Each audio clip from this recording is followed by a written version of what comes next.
Looking to make a difference with your shopping? Visit communitypayitforward.us. Select the mission or cause you want to support and scan the QR code. You have two options. Click the first link and browse our giving partners, or use the second link to tell us what you need, and we'll find the right partners for you. Shop with these partners and keep your receipt or invoice. Next, click a picture or simply upload a picture of your receipt to the portal in every form, adding your name and email address. Your purchase now turns into a donation to the mission you've chosen. Community Pay It Forward shares your business story with those in need of your services to rally support for those who need us all.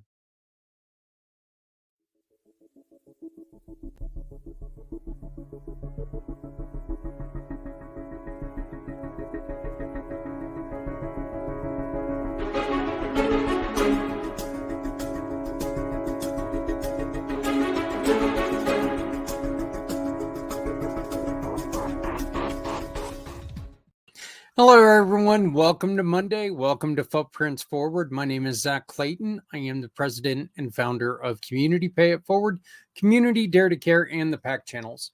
Again, I'd like to welcome everyone to the show. Today, we have a very difficult story that we're going to be listening to with a wonderful, wonderful outcome. A wonderfully beautiful lady who overcame a very, very difficult situation in order to create that path for others who are in like situations. We'll get to her in just a moment. We are 1 week away from Memorial Day. Please remember, thank your veterans. They gave up, some gave up all for us to do what we do. No matter what you do in a day, think we could be in another country where it's restricted and we wouldn't be able to have the freedoms that we have. I also want to make mention, we are cutting it close on getting onto or into, Community Impact Magazine. We need your stories. Please, if you would like to be featured on a PAC channel episode, and in the magazine, and in the year-end coffee table book that will be out next July, and also sponsor a nonprofit or a charity organization, have them on the podcast, and have them in the coffee table book, I need you to contact me immediately. We are, once again, running really short on time. And the best way to get a hold of me is by sending a text to 970-909-0751, 970-909-0751. You can also send us an email at communitypayitforward. Wait a minute. You can't send us an email there because that's our website. Community Pay It. Let's try this one instead. It's footprints at communitypayitforward.us. Footprints at communitypayitforward.us. Once again, this is a very, very difficult show. We do talk about mature audience. Moms, if you're happen to be watching this, or dads, if you're watching this and you've got kids around, you might not want them in the room. There is talk about stalking and abuse that happened, but this is truly a very, very important show. And if you've got a child that's coming up on dating age, this is a great show to have. If you are in the dating scene, there's a lot of things that have gone on since, and especially since I was a kid. But things have changed. And for some reason, unfortunately, we have a lot of people out there who have lost that thought in their head on what boundaries are. So Meg went through a very, very difficult time. And she is now taking her story and turning it into coaching. So I would like to once again welcome Meg to the show. And again, mom, dad, if you have kids in the room, maybe this isn't the best episode for them. If you have teenagers in the room, though, maybe, but you check it out first. You be the judge.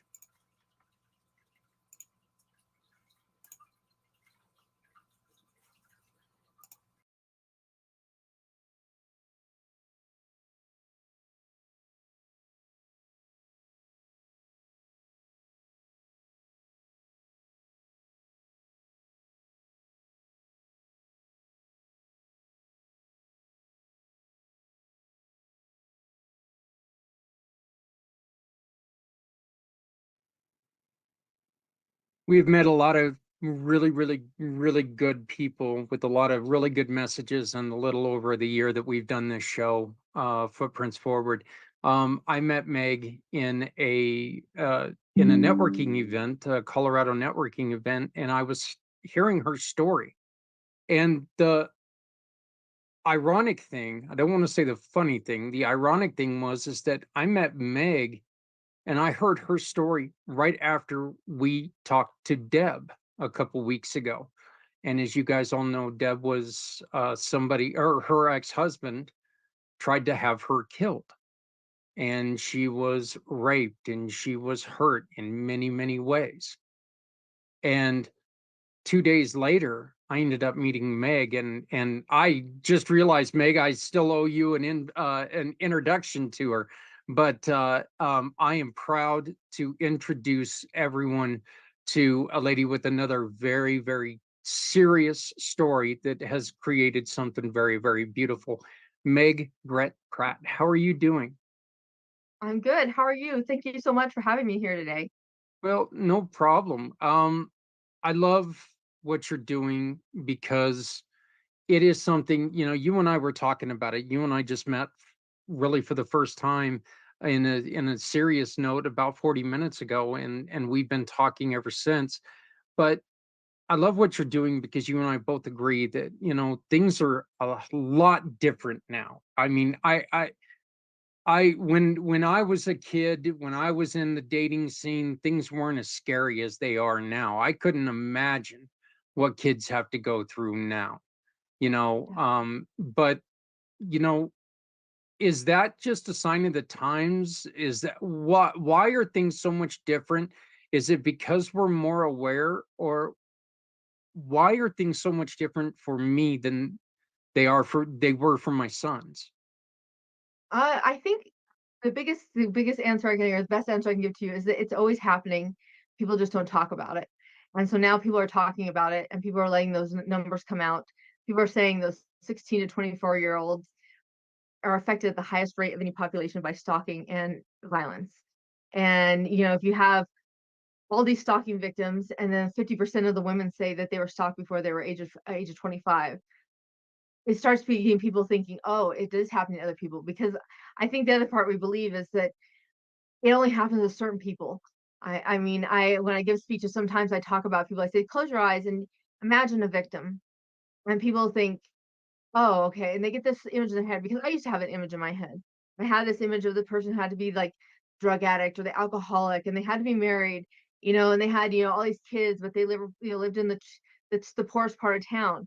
And the truth is that violence can happen to anybody. It happens to men and women. It happens to all ages. It happens to the rich, the poor, the popular, the unpopular, your ethnic background. It's happening to anybody, and it's just people realizing and people hearing that it's not just happening to them anymore. It's not just happening to this small population or those images we have in our head of those type of people who are being affected by it. Um, and I think that there's a lot of more campaigns now that people are talking about teen dating violence and teen stalking and how much is affecting that population. And so now we know, like, oh wow, I would never imagine it's happening to kids because when we grew up, maybe it didn't happen to us.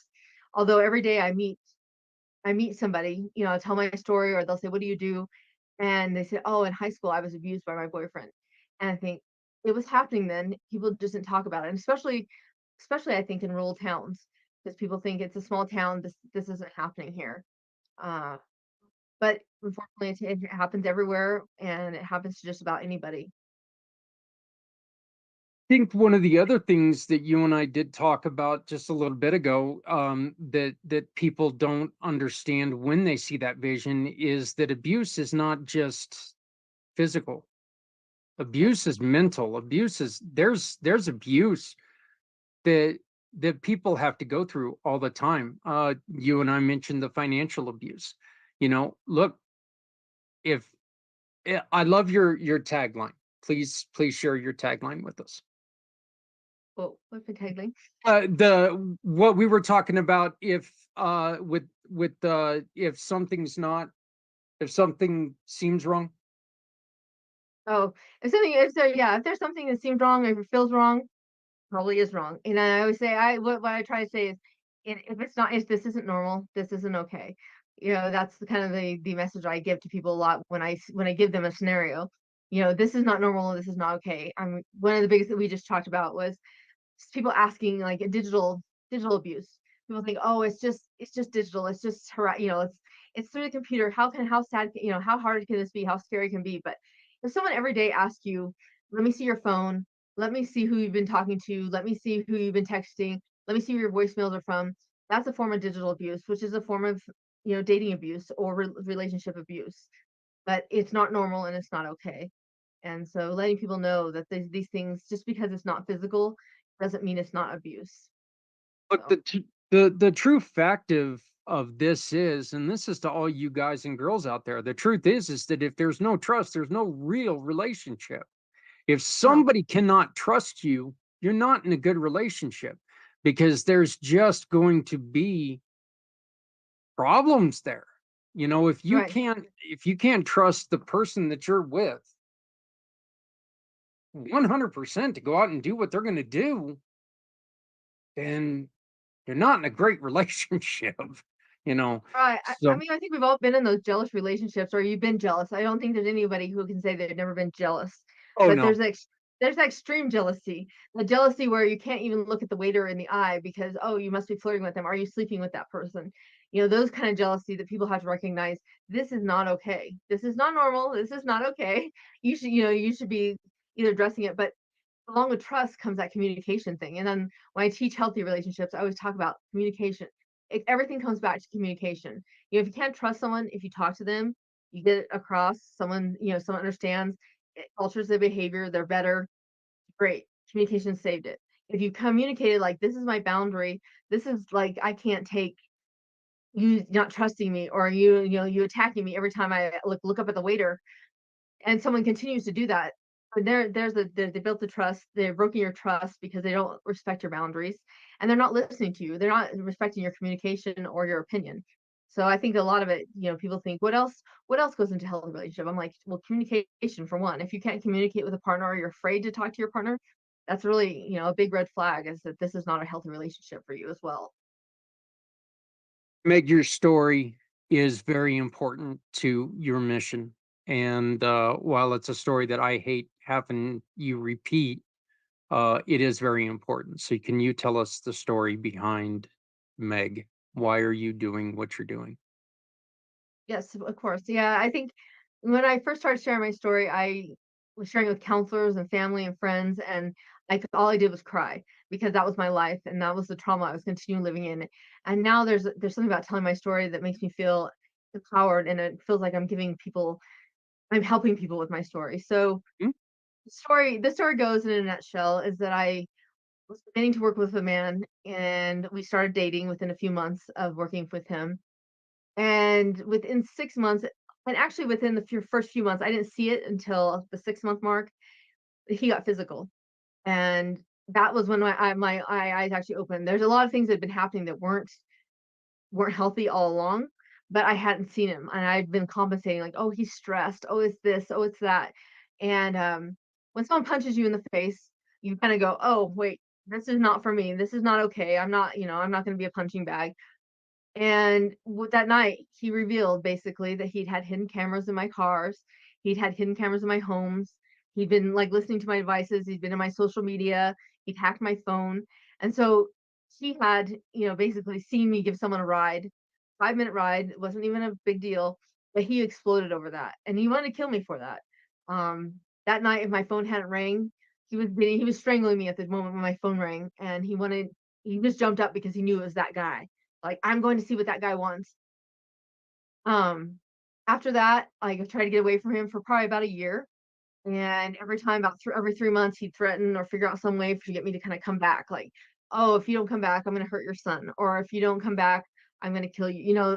It doesn't make sense now that I would go back for those reasons, but when you're dealing with it, you believe that that person, that's what's going to happen. And so, about every 3 months, I went back for every time. Every time it got worse, drugged me. The first time we got back together, I have stitches down to the bone in my chin from that occasion. Um, and he just continued to stalk me, breaking into my homes, putting in cameras. I lived in safe houses all over the state, moved several different times.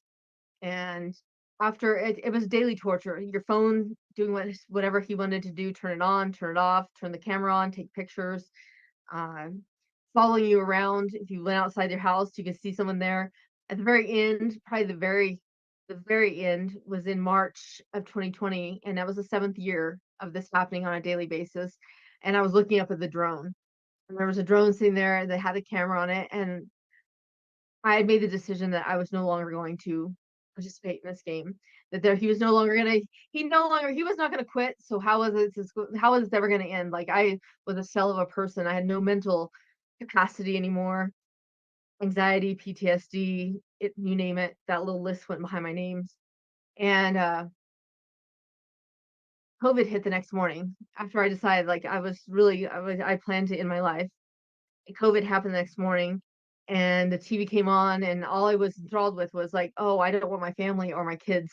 I don't want anybody else. No one else is gonna die." Like, the plan was for me to be the person, but no one else. And so I like set up headquarters at our house, and my kids came home from school and work, and uh, you know how it went. Every day that was all that happened. That's all anyone talked about, and everyone was trapped at home. And about 2 or 3 weeks in, I started realizing that my phone messages weren't read in the morning. It wasn't like it was important to look at my phone messages because everyone who I loved was already with me, but things weren't happening. No one's breaking into your home anymore because you're occupying your home. There's more than just me here. There was lots of people here. And probably about May, I realized, okay, I was feeling much better. Like, I wasn't crying. I actually smiled. I could take a deep breath, which I hadn't been able to do that for years. And my family said, something's changed with you. You like we recognize that you're a way different person, like, is it just this COVID thing or what's going on? And by December that year, I decided, like, I thought I was strong enough to go back to work and go do something. And I didn't want to go back to conference planning or sales or all these different things that I had succeeded at before that. I had to help people, and I had to decide, like, how what happened to me that led me into that decision, like led me into that life. And the biggest thing I realized is that I didn't recognize the early signs. I didn't recognize the emotional abuse, the financial abuse, the isolation, all those things that people say, "Oh, he didn't hit me." I didn't recognize till that December that when he hit me, well, that all the other stuff had been happening. And so I started sharing my story on podcasts, and people said, "Oh, your story is so powerful. We need, you should talk. You should tell other people with this." And so I decided to form Dating Tips by Meg, and it's a nonprofit that we speak to people, especially high schools and college students, to try to get them to realize what's healthy and what's unhealthy, and how to get help if you're in that relationship, and letting people know that they're not alone, but there is help out there. And so that's kind of me in a nutshell what happened. And then last year and a half, just been working on. I have a social media where I post videos and posts about tips to stay safe, what to avoid, what's right, what's not right, those kind of things. And so that's kind of where we've been working on for the last year and a half, and then looking at just expanding into schools and community events and conferences, just to share the word with as many people as possible. Let me ask you this. How difficult is it for you to for someone to warm up to you? Maybe somebody who's got some of this going on. How difficult is it for them to come to you and warm up to you and be able to trust you? Because they they're living in this life where there is no trust. So that building that trust has got to be a very, very difficult hurdle, right? It is and it isn't. So I also volunteer on 2 crisis lines, Right. the victims crisis lines, and you have those people who calling in, they're calling in crisis. Someone won't give their name, and just listening and believing, and listening to them and saying, "I hear what you're saying, like, I understand that." And either and not you don't wanna share your story so much with them, but letting them know, like, "I've been through that. I understand what you're going through, and, like, I believe you. What else?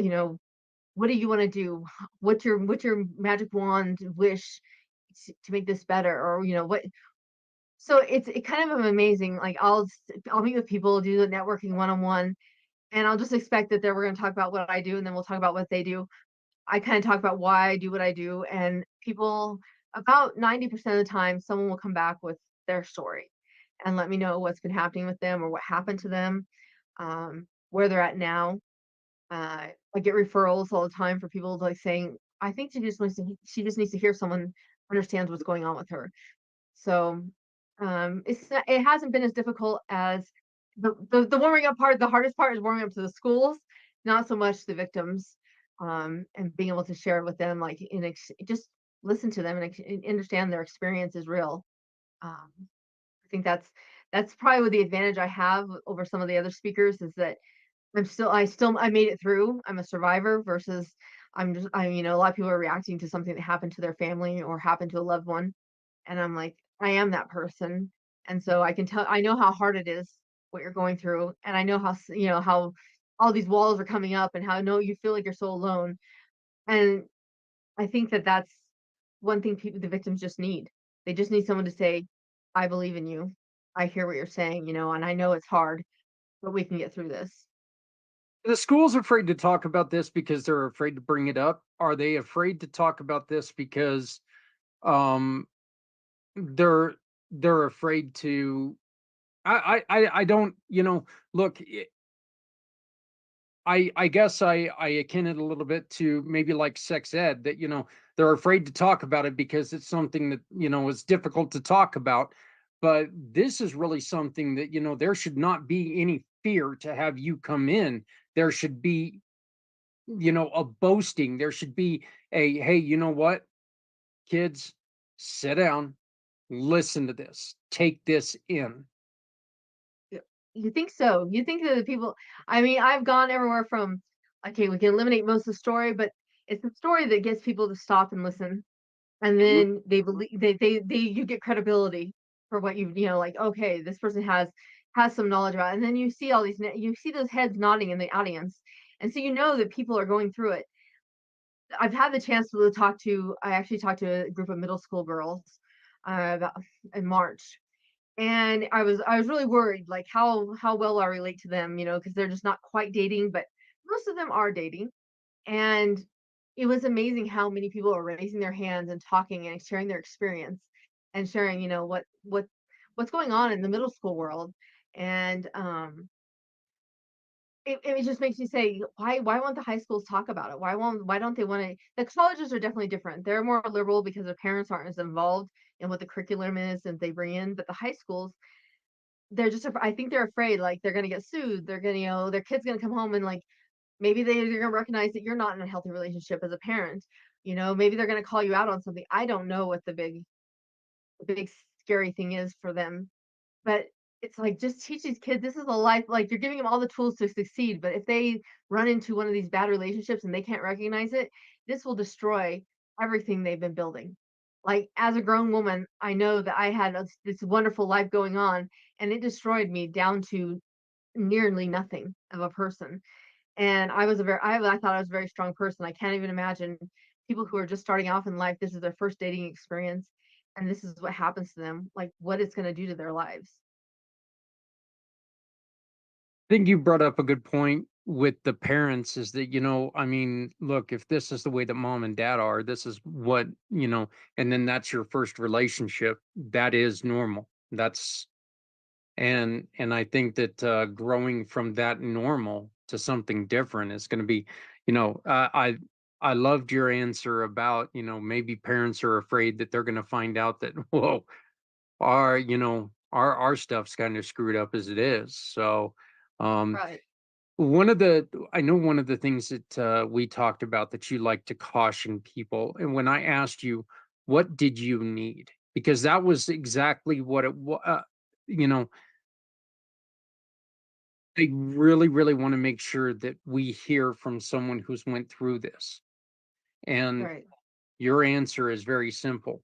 Meg, what did you need from others? I needed someone to believe me and to listen and to be there for me. I I had a very and I'll just thank them forever and ever. My mom, my kids shouldn't have been on their like level, but they believed, like they understood what was going on. But just having someone listen to you, not be, minimizing something. I think it's easy to say, like, especially if you know the perpetrator and not be like, oh, he could never do that. You just isolate that victim so much more. But someone saying, "I believe what's happening to you. I hear you. What can I do to support you?" And then keeping that confidence, because I think a lot of people, I don't say it's gossipy, but it's kind of it's a gossipy subject. People want to talk about it like, "Whoa, did you hear what happened?" And um, for me, it's just having those people who believed me and then like supported me. I mean, I had the opportunity, not the opportunity, I was mandated to see, an advocate very shortly after, he was arrested because of a restraining order, and I had no clue how bad the relationship was, and she had this little questionnaire, like 25 questions, and when she first started saying it, I was like, "Oh, how bad could it be?" 23 questions later, she's like, "You've checked yes to 23 of these things have happened in your relationship." And it was an eye opener for one, but it was also that she didn't go, "Can't really be that bad, could it? Are you really sure about these answers?" She believed what I was saying, and she knew that this was what my life was like. And it was a big relief to have someone who actually understood what was happening in your world and believed you. And so I think if you can do anything for someone, if someone comes to you, is to believe them, not minimize it, keep their confidence, and then the other thing is to let them they're being controlled by someone already, and to not control, like, what they say, because you wanna say, "Oh, I'm gonna take this, and we're gonna rip you out of here and do this and this." Let them lead you into the conversation. Let them lead what they wanna do and how they wanna do it, because also the victims know their perpetrator best. They know the abuser, like, "If you do this, he's gonna do this, or if I do this," it's a very dangerous time for people to break up with somebody. So don't assume people are not breaking up with them because they're just lazy or they're like, "Oh, she's so pathetic. Why won't she just leave this person?" There's usually a lot of reasons behind why people can't leave, just get up and leave immediately. And so being there and being supportive, even if they do go back, is really important. Did talk about a relationship that I was in, and that was something that, I tried to be there when I could, but I could not understand the reason why she kept returning to, these situations. It was hard for me to understand. That's just a little bit of personal growth on that needed to be made on my part, to where I wouldn't walk in every time, go, pack an effing bag, we're leaving. You know, Right. um, you know, when you go in there full of piss and vinegar and think that you're doing the right thing, but actually what you're doing is you're probably making the situation a whole hell of a lot worse. If you're trying to make somebody make that decision, well, you're not probably, you are making it worse, right? Yeah, I mean, and it's not every time you make it worse, but it's the overall thing that the person's been in this power and control struggle with someone else. That person's told them what to do, how to act, what to eat, all of these different things. And so if another person comes in, even if they're trying to do the right thing, but they're still telling that person what to do, they still have no control over their life. And so, like, little by little, I mean, even if you do rescue the person, maybe the next step is like, now what do you want to do? Now what do you want to do? So if I think you try to do the right thing, and it seems like the right thing to do is just save the person, get them out of that situation, because they're like, obviously sometimes people don't think, they don't know what they want to do at that moment. They're afraid, there's lots going on. All these things are going through their head to what they're contemplating, what would happen if I do leave. but you can still get back the power afterwards. You can still say, hey, we're out of this situation, this immediate situation at the moment. What else? What's next? What do you want to do? What do you see, as the next best step? Because as long as you don't continue controlling the whole time, I think that you're still being very helpful. You're still have the right intentions. Um, and then, in a situation like that where it's like in the immediate danger kind of thing, and you're probably putting yourself in danger doing that, there is probably the only thing you can do is say, pack your bag, let's go, you know. So, and you don't have the time to sit down and talk to them one on one by themselves and like give them the time to walk through all these steps. So, yeah, you do what you do and you try to do the best you can. And then if it's, you don't have to be expert, you've rescued them from that immediate situation. Maybe you call in the next person, an advocate. This is what's happening. What should we do next? How do I help this person best next? We could go down this road all day long. We could go down this road all day long. It's very easy because it's something that personally is extremely upsetting to me. You know, I let's put it this way. When we were off air and when you told me your story the first time, I I told you right away that I'm proud of you. And I know that doesn't mean anything from a guy that you just met, but I was proud of you. The second time I heard your story, I felt pissed. I was so pissed at the guy for doing this to you, because it's just like, what kind of person, and I cleaned it up a lot when I just said person, does Yeah. this to someone else? What kind of person does this to someone else? And it's stuck in my head. And it's just, I don't understand a lot of this. But now I think what I really want to focus on for the last little bit that we've got together here, Meg, is tell us about what you're doing now. Tell us about Dating Tips by Meg. Tell us about how you're helping kids and adults, not just kids.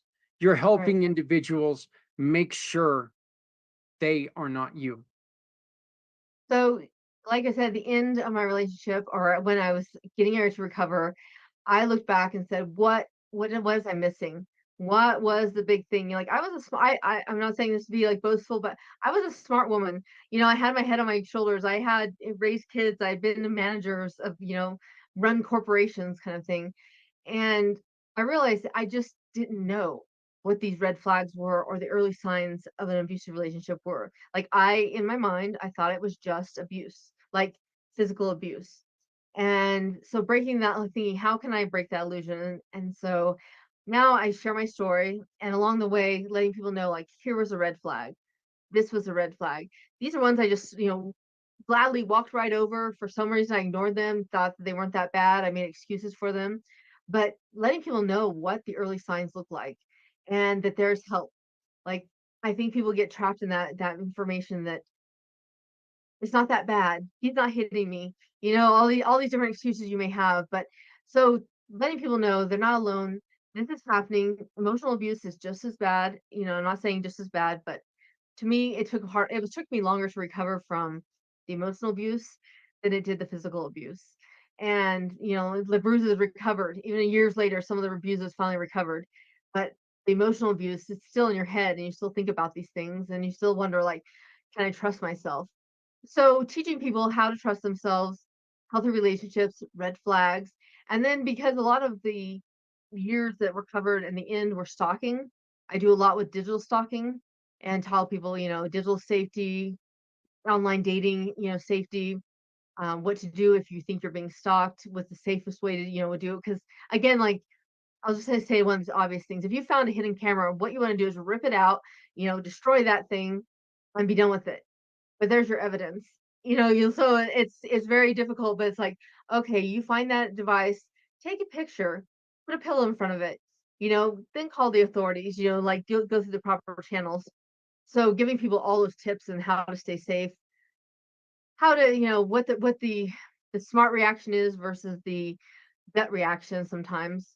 And then even in that I talk about gut reactions. Learn how to trust your gut. You know, as a kid, things come out, someone says do this, and you're like, the first thing that happens is your stomach gets upset. It's not just you stop and have a tummy ache at that time because you ate something wrong. It's your body telling you that it's not okay. you need to stop and think about what's next. Maybe this isn't for me, and that comes with human beings as well. Someone's very, I'm going to say this, he's very racist. It makes me very uncomfortable because I'm like, oh, I'm very anti racist kind of person. Like, I don't talk to people and like have names for people and that kind of thing. And I should have known because it made me uncomfortable really off the bat, but I wasn't listening to my gut. And so listening to your gut, trusting your gut, making the actions and knowing that there's help out there. And so that this other big thing in teaching is just that there's help. There's help nationally, there's help locally, there's your family and friends. There's help. You're not alone. And then with 1 out of 3 women and 1 out of 4 men experiencing this every day, it's you're not alone. And there are people who are experts and understand what's going on to you. And even if you think, oh well, I went back, they're not going to understand.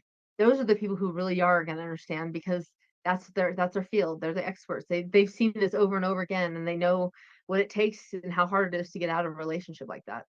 So yeah. So speaking at high schools and colleges and community events and working with police departments, people who are training people to, recognize victims, recognize stalking, all those different people I work with right now.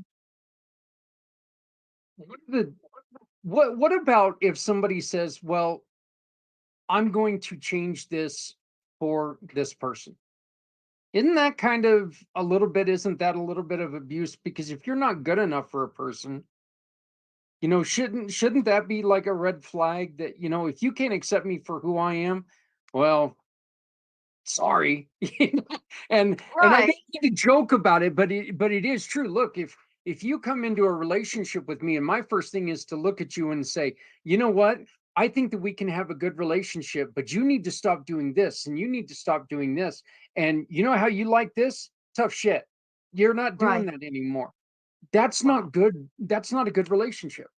Right. People who love you who for who you are and not saying like, okay, you put the soap in the water every time.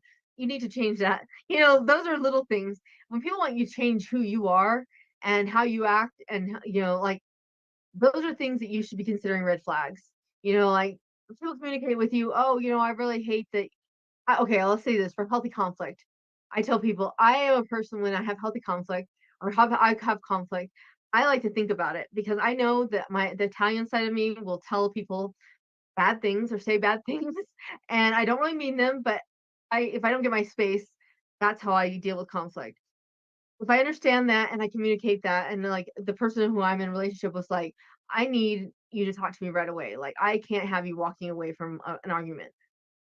There's a compromise, and so they're not asking you to change, but to understand each other so that you can, better work together is one thing. But someone telling someone like, "Oh, you can't do this anymore, you can't do that anymore, you can't do this," or "You have to do this." It's not there. And I always tell people, I'm not everyone's cup of tea. You're not gonna be everyone's cup of tea. And you wanna find someone who really loves you for who you are, and it's a lot less work when you are who you are and someone accepts you for that person. Somebody's trying to force you to leave friends or family behind Mhm. because they don't like them. Well, they don't need to be around you all the time. These are the Right. people that you've grown relationships with. These are people that you've grown comfortable with, and this is your circle. You can't depend on somebody else to build your circle. So just remember that. And if they're trying to force people out of your life who you've loved for a long time, that could be a Is setup. isolation. It's one of the tactics. I mean, and I think the main reason people try to get those people out of your lives is because the only thing they want you hearing is their opinion and Mhm. what they think is right. And if you have anybody who loves you and they're like, well, that doesn't sound right, they could alter they can take away the power from that person who's like been kind of mind controlling you all this time. And so that's why they isolate you from family and friends who might, care more about you than what this guy's opinion is. And so guys or girls, opinion may be of you. And so yeah, definitely watch out for people who are trying to isolate you or make sure you don't have anybody else to rely on besides them. Um, and I know that this could be a little difficult question to answer, but I'm just going to ask it anyway, just to make sure. You're on a first date with somebody.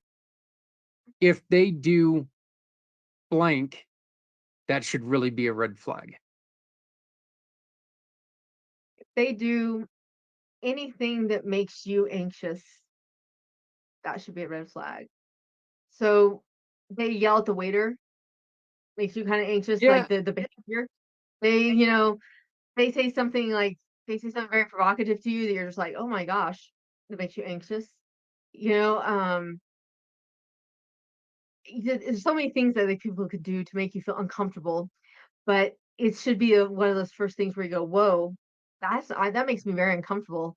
I'm If it makes you uncomfortable and that's the first date, there's no telling what the next escalation and all those different bigger things are going to be. I know that one of the first times I went out with that person, he yelled at like his wait staff and just went crazy on the wait staff. I'm like, oh my gosh, like it wasn't a big deal kind of thing. And it should have been for me going, oh, this is not for me. Like I don't treat people like this. I don't want to be with someone who treats people like this. And again, I walked past the red flag thinking, oh, he's stressed. Oh, he didn't really like this meal. Oh, it's an expensive meal, blah, blah, blah. But it made me very, very, very uncomfortable. And even when we were working together, before we started dating, he was a yeller and a slamming of the doors. And I don't do well with loud noises or people screaming just screaming because it makes me anxious. Like, what are you going to do next? And there was a red flag. And that was even before the relationship started. I should have been like, if this is how he treats other people, how do you think he's going to treat you?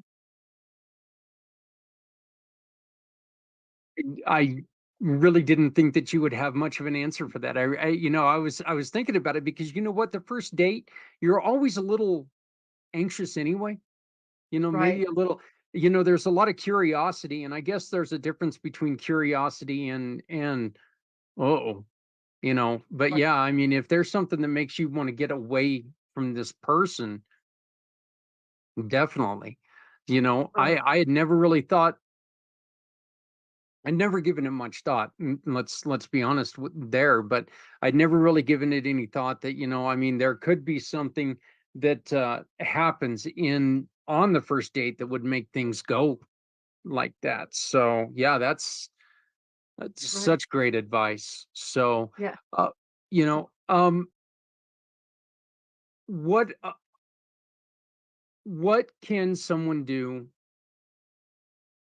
What would you suggest they do if they're starting to feel uncomfortable and they just need to make sure that they are safe? Well, depending on if you are in so on first dates, being safe, tell people then this sounds like a little bit of a covert kind of thing, but you have that friend, you always have someone who knows exactly where you're going. You keep your location on at this point in time, and you have that check-in call with that code word and say, oh, this is not working. A lot of times right now in restaurants, they'll have the bar or the bartender we can mention something and they know that you need a safe ride out of there or you're not feeling safe anymore. Um, in general, keeping safe is not to be in public, not to be in a private space with a person. Um, if you're like, trying to escape, I know when that first night, that bad night, guarding the door. It was one door of a condo, and all I could think about was how do I get past that door because I felt unsafe. But I'm like, I have no shoes, I have no keys, I have no phone.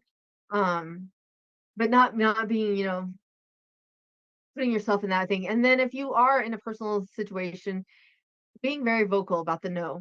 I mean, I did one of the other things I talk about is consent a lot and saying, people say no, take a no. People say yes, but their body's saying no. That's not a yes. But being very vocal, there's uh was a self-defense thing that says stop, back away. I don't want any problems. And at first it kind of sounds silly, but it startles people. And if you're yelling it loud enough, you know, other people can recognize it. Person kind of gets startled enough. They're like, okay, I don't want to do anything to do that. Um, the uncomfortable thing, and then if you can communicate, I think that they're probably if you're in a situation with someone that makes you uncomfortable, they probably are not the person that's going to hear you when you communicate either way. But you can always try communicating like I'm not comfortable with this. This is not, I'm not good with this. I want to leave, and be making things very clear. I know that we as people try to be people pleasers and we don't like to say no, even to, being the church potluck lady, it's like we don't say no. We'd rather be tortured ourselves than say no to somebody else. But saying the no and being very clear, this is a no. Uh, I'm not comfortable with, what's happening in the situation. If you can get to a friend or family or anybody in public, you use that as a, your safety buffer. And if people are bystanders, be brave enough to say, "Are you okay? You don't look like you're okay. Do you need help?" And if it feels like a situation you can't really get involved in, then go find someone else to intervene and help. Find an officer, find somebody else, security, campus security. Find someone who has authority to make things stop. But don't just give up just because you're like afraid to say no, afraid to speak up for yourself. Like, what are the perpetrators? What are they going to do? What are they going to use to get you to come back? Threats. A lot of them are threats. Threats that like I'll hurt your family, I'll hurt your pet, I'll hurt your kids. Um, I'll expose you. A lot of times these people made you do something you're uncomfortable with in the first place. And so I'll expose those pictures or I'll tell somebody that you're a bisexual or I'll tell someone you're homosexual. Like they have no problem making you out to be a bad guy or exposing your deepest secrets. I had recently had someone who said just wanted this picture so badly, and I'm like, I'm not doing it. I said, do you know how many times in a day or a week I tell people, do not sext. Like you do not know who you can trust. Once it's out there forever. And it was very hard to get that through. The person's like, "I've been threatened with something that I did, and I'm regretful, and I've learned from that mistake, and that's why I teach people not to do it anymore, or not to do it." And, you know, not feeding them in more information, especially in first dates. Don't give them too much information that they know so much about you that they have something to dangle over your head.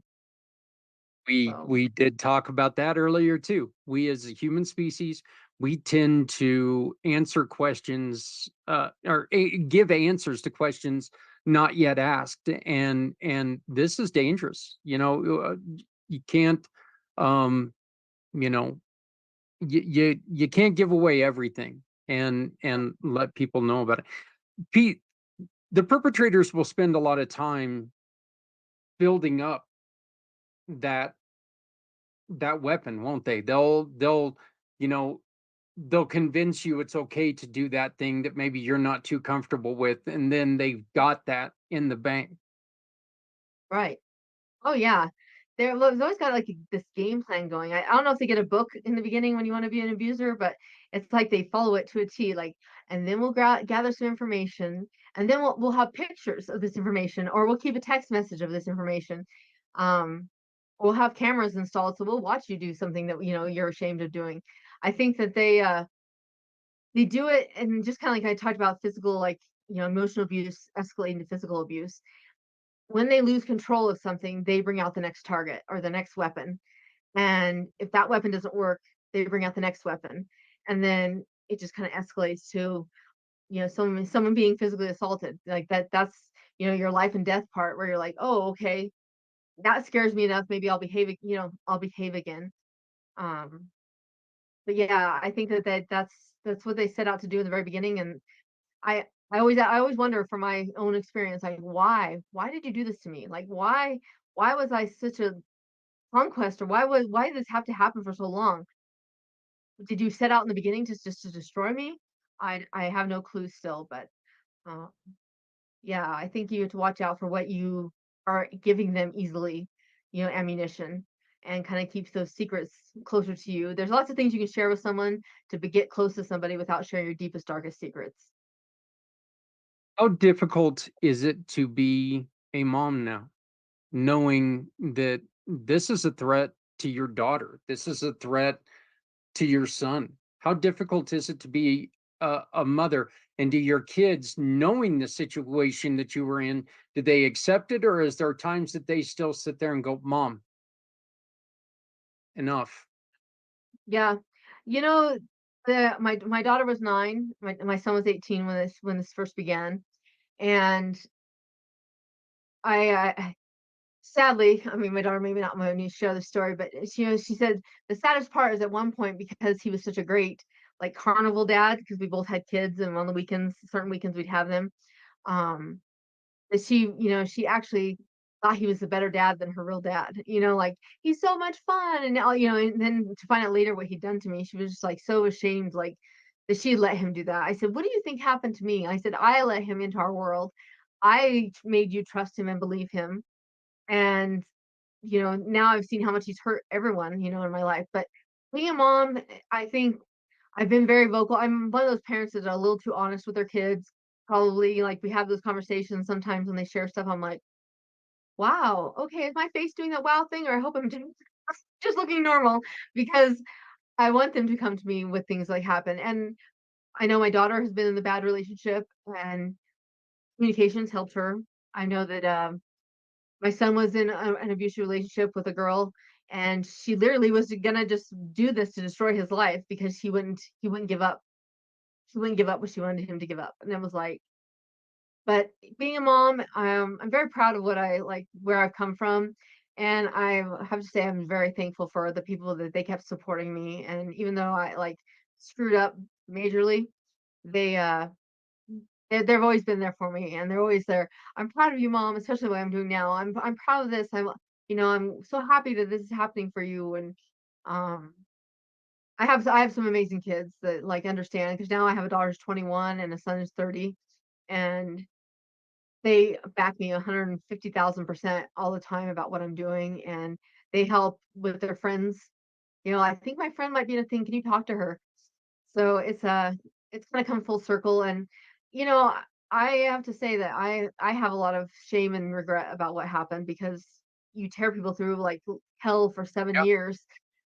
But I learned, and I'm on the other side now. I've learned this lesson, and all I can do is do the best I can nowadays. But my biggest priority always was, being a good mom to my kids, even when I was at the lowest part of my life. So, Ironically, our kids are the same age. oh Um, really? yeah, yeah. Free turns 30 this year, and or just turned 30. And yeah, Justice turns 22 in July. So yeah. Oh wow, yeah. But yeah. Um, and you know, I like you, um, it I'm embarrassed of what I allowed my kids to have to deal with a lot of the Hmm. stuff that I've done before. I make it no secret that I was, I was going through difficult things, and I dealt with it wrong. I was an alcoholic. I was a bad alcoholic. Um, I'm one of those guys that I never wanted to finish second in everything. I mean, I smoked 3 packs a day. I I, I drank, and I mean I drank everything I could get I would start at 8 in the morning with screwdrivers, be on beer by noon, and still be drinking Captain Morgan's at 2 o'clock in the morning. That's just who I was. And I put my sons through that. And I know that now they look at me and they're like, hey, you, you put a lot of pain on, you put a lot of blame on yourself for a lot of stuff in which you weren't a great guy, but you weren't the asshole that you think you were. And I'm like, no, I was. you know all it's right.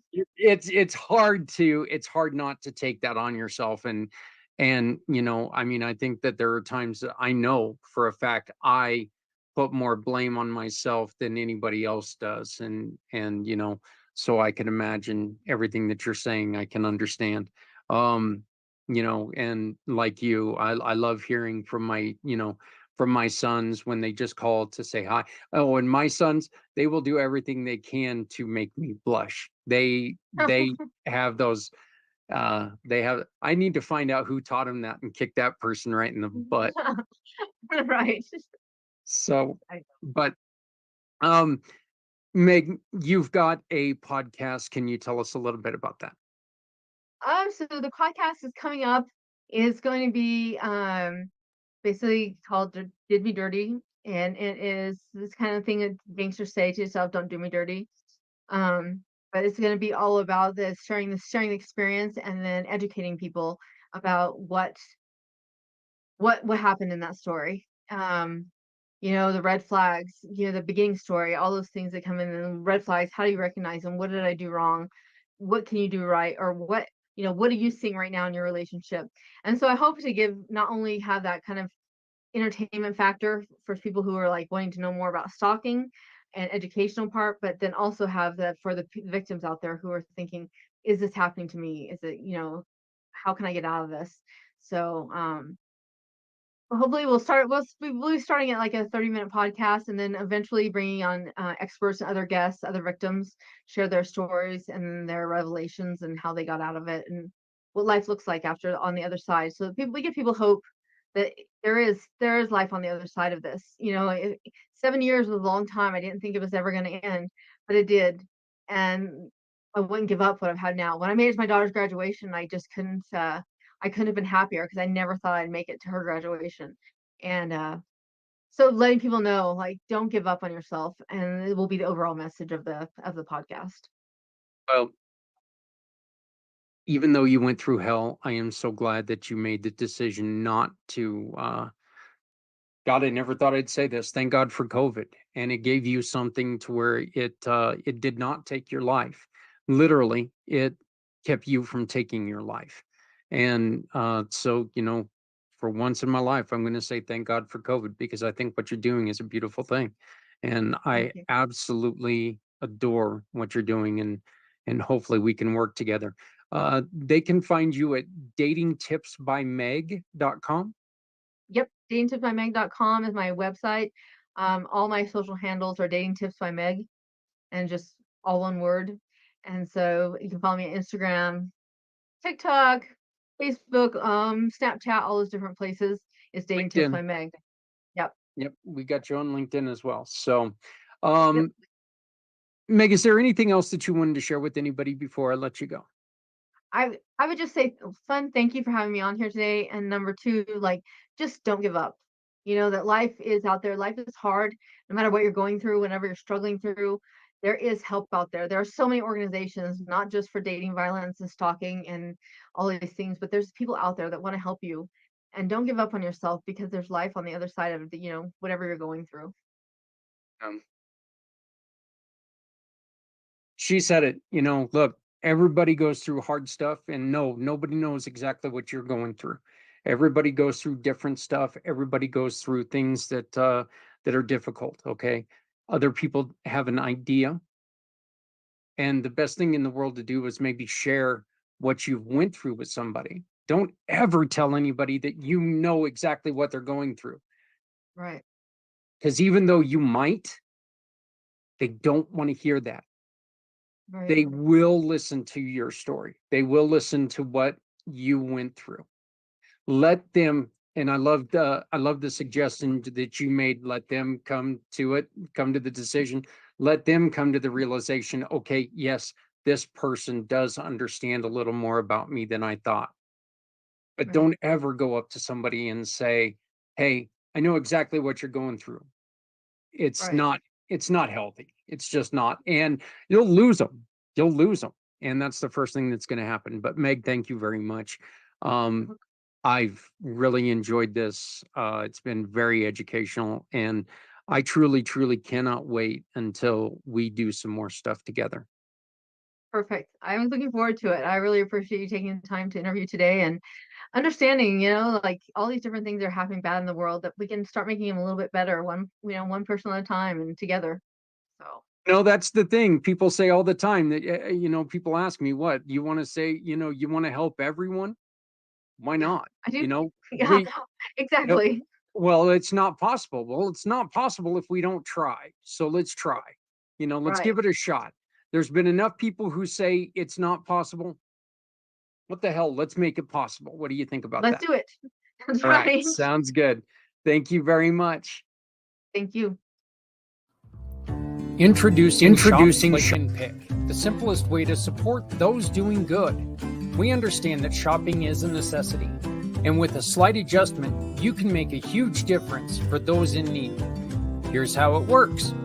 Visit communitypayitforward.us and navigate to the Find Your Partners tab. Discover our verified giving partners, trusted allies ready to meet your needs.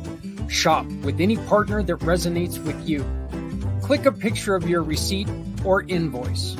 Pick a mission partner you wish to support and use their QR code to send a receipt to us. Then all you have to do is sit back and enjoy your purchase, knowing you've made a meaningful change for someone in need. Community Pay It Forward amplifies your business's impact by sharing your story with those who require your services, rallying support for those who need us all.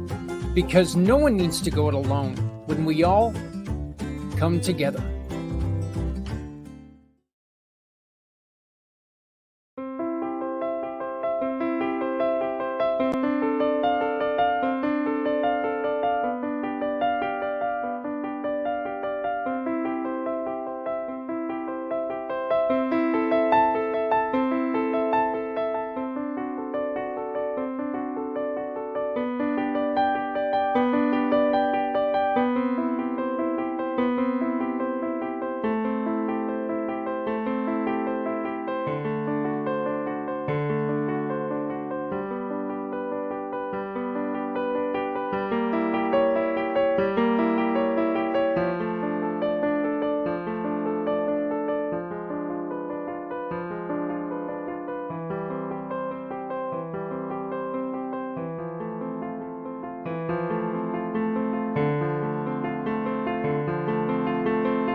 One of the things that I always think of when I have a story, a guest like this, is I really think about how much I don't know about what's going on. Her story really brings to me the fact that there is so much more about what's going on out there that, you know, I haven't thought of or I haven't put any thought into, which is sad.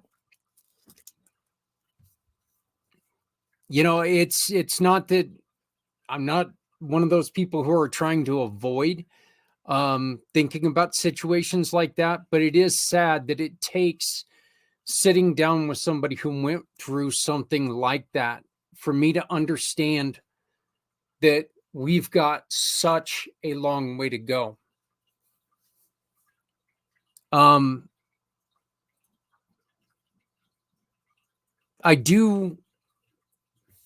I do find it very interesting, though, that once again,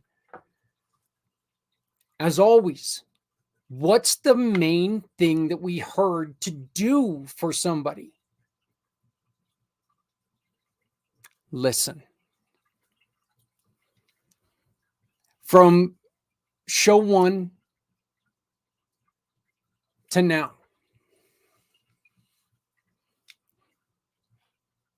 the main advice given is listen.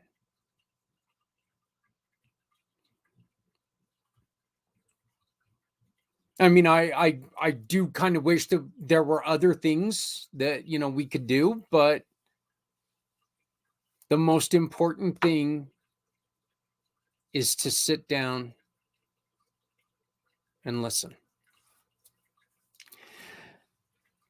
I want to ask everyone to please remember. First off, I want to thank Meg again for joining us. Such a beautiful person who went through such a horrible, horrible thing to come out, stand up, and do what she's doing. And I want to thank her with all of my heart for everything that she's doing to help people. You can find her again at datingtipsbymeg.com, datingtipsbymeg.com. Email her, datingtipsbymeg@gmail.com, datingtipsbymeg@gmail.com. Or you can also find her on LinkedIn, Meg Grett-Pratt. Meg Grett-Pratt. I mentioned it earlier, and I'm going to ask everyone to do me a favor, and you don't owe me any favors by any means, but I'm going to ask you to do me a favor. We talked about this last year, and I really want to bring it up again. I haven't decided if I'm going to have a show next week or not yet. But if we do, it's going to have a memorial theme to it for Memorial Day.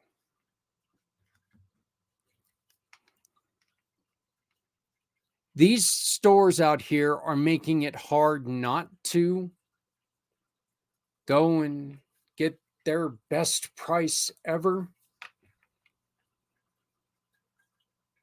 Do it on Sunday. Do it on Saturday. Let's remember what Monday is. Monday is a day for our heroes, to remember our heroes, those who lost their lives defending our way of life.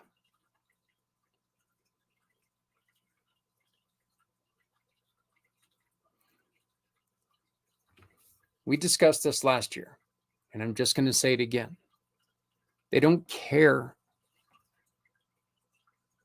Those families don't really care that you got a brand new mattress.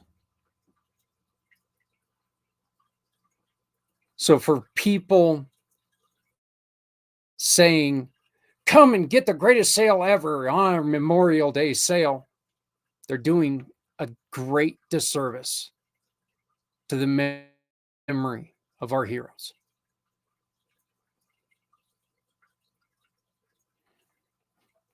Personal thought, yeah.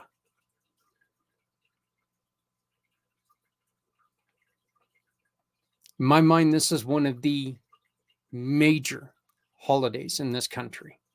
People have been fighting and clamoring for Christmas and Thanksgiving for stores to be closed. I think this day is just as important, if not more important, than either of those holidays.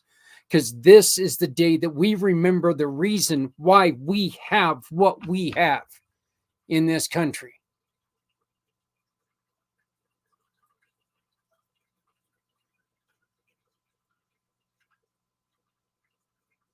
Please think twice about going out and shopping on this day. Maybe walk into one of these stores prior to Monday and tell them, this ain't cool. This ain't cool.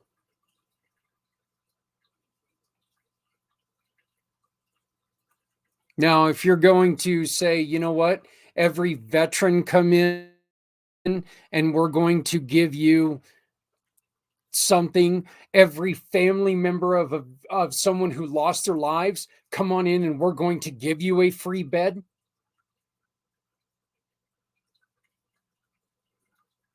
You have something there.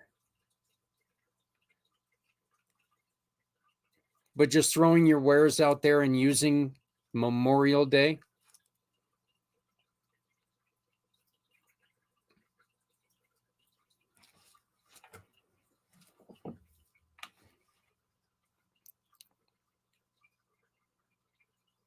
yeah, that is my soapbox. And it's something I truly, truly do feel very strongly about.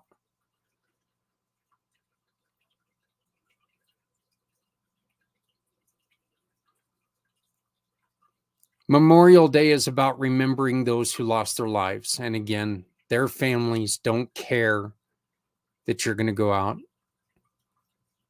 and get a brand new furniture set, or you're going to go out, you're going to get a new car, you're going to go out and they're without a family member.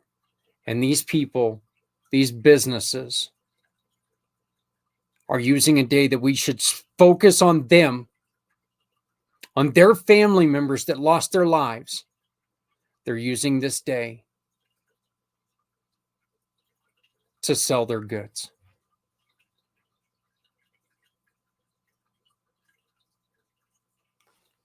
Look, you already created Valentine's Day, okay? You already created a holiday for Valentine's Day. I have nothing against Valentine's Day. Absolutely nothing. But how about maybe the next weekend, the following weekend, maybe the following Monday, we have, hey, it's National Furniture, buy a new furniture day. Hell, I don't care. Do it on Tuesday of next week. Call it the Thank You Veterans Day sale. Tie in veterans somehow. But just to use this holiday to sell your goods,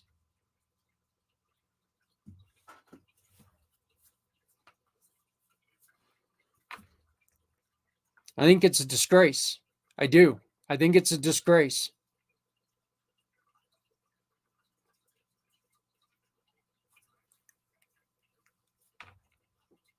A lot of people get mad at me on that too, and I don't care. I'm going to get mad at every time I see one of the commercials.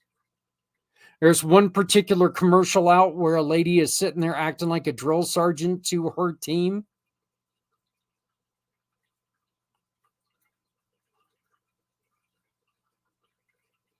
Unbelievable. Just unbelievable. All these women and men that died in service of our country.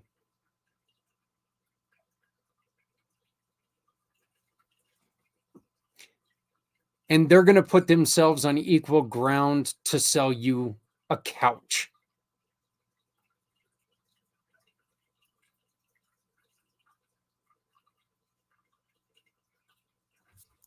Again, my feeling.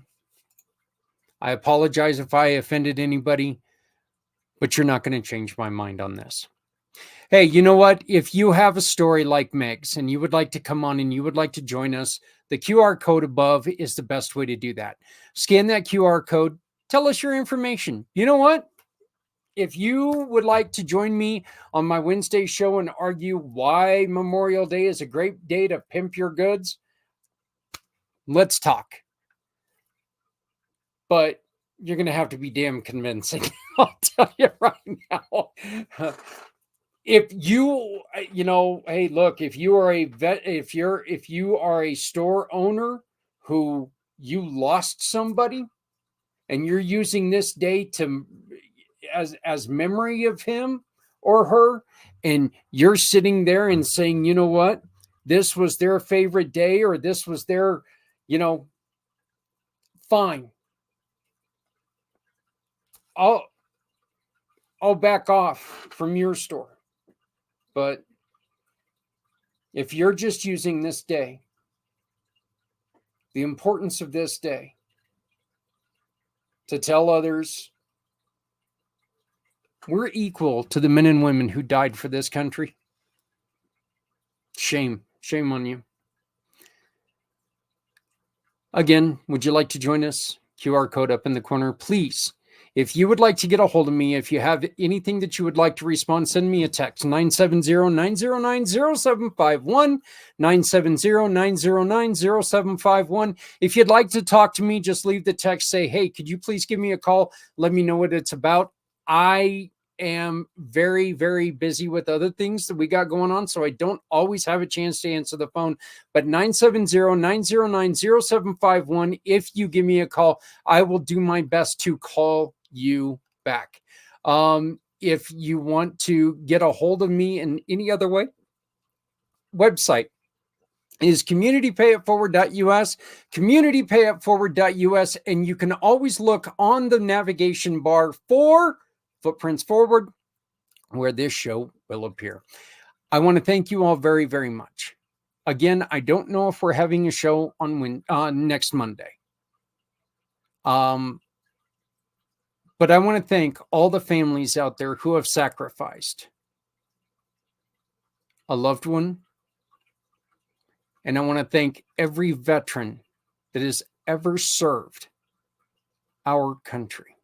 Thank you for all that you've done. Please remember to love somebody out there, because somebody out here loves you. Sorry. If you're not helping someone, you're hurting everyone. Please remember, no one has to go it alone when we all come together.